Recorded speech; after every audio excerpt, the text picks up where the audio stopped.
नाज़रीन, दहशत गर्दों ने ट्रेन को यरगमाल बना लिया है। इस ट्रेन में 400 से ज्यादा मुसाफिर सवार हैं। ये ट्रेन कोयटा से पेशावर आ रही थी। बलोचिस्तान से एक सुरंग से गुजरते हुए दहशत गर्दों ने इस जाफर एक्सप्रेस, इस ट्रेन का नाम है, इस ट्रेन को यरगमाल बनाया है। नाजरीन, हमारी इतलात के मुताबिक इस ट्रेन में जितने भी मुसाफिर सवार हैं उन सब का ताल्लुक सिक्योरिटी नाफिज करने वाले इदारों से है, यानी कि वो सरकारी मुलाजमीन है। इस बात का मतलब यह है कि दहशत गर्दों की जानिब से बराह रास्त हमला हमारे सिक्योरिटी नाफिज करने वाले इदारों पर किया गया। नाजरीन, हमारी इतलात के मुताबिक इस वक्त रेलवे हुकाम का उस ट्रेन से राब्ता भी खत्म हो चुका है, क्योंकि ये जिस जगह पर इस ट्रेन को यरगमाल बनाया गया वो बिल्कुल एक वीरानी दूर दराज का वो इलाका है। वहां पर मतलब कि वो मेन सड़क से तकरीबन 24 किलोमीटर आगे वो दूर जगह है जहां पर इन दहशत गर्दों ने 400 से ज्यादा अफराद को ट्रेन में यरगमाल बनाया हुआ है। नाजरीन, बड़ी खौफनाक बात है। 400 बहुत ज्यादा लोग होते हैं। बलोचिस्तान में हम अक्सर सुनते रहते हैं कि इस तरह दहशत गर्दी के वाकयात होते रहते हैं।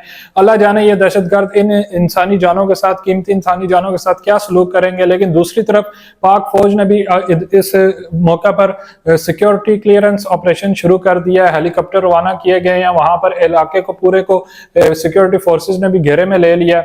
बलोचिस्तान लिबरेशन आर्मी जो BLA है, बलोचिस्तान की पुरतशद्दद एक तंजीम है, उनकी जानिब से जिम्मेदारी कबूल की गई है कि उन्होंने कहा है कि हमने इसको ये ट्रेन यरगमाल बनाई है। तो अब देखना यह है कि अब मजीद इसमें जो भी तफसीलात होंगी इस हवाले से हम आपको अपडेट करेंगे। लेकिन इब्तदाई तौर पर अभी ये खबर, बहुत बड़ी खबर ये सामने आ रही है कि 400 से ज्यादा अफराद इस ट्रेन में मौजूद हैं और उन 400 अफराद को दहशत गर्दों की जानिब से यरगमाल बनाया हुआ है। अब अल्लाह जाने वो उनके साथ क्या सलूक करेंगे। अल्लाह हमारे मुल्क पर रहम करे। अल्लाह इन कीमती जानों की हिफाजत फरमाए।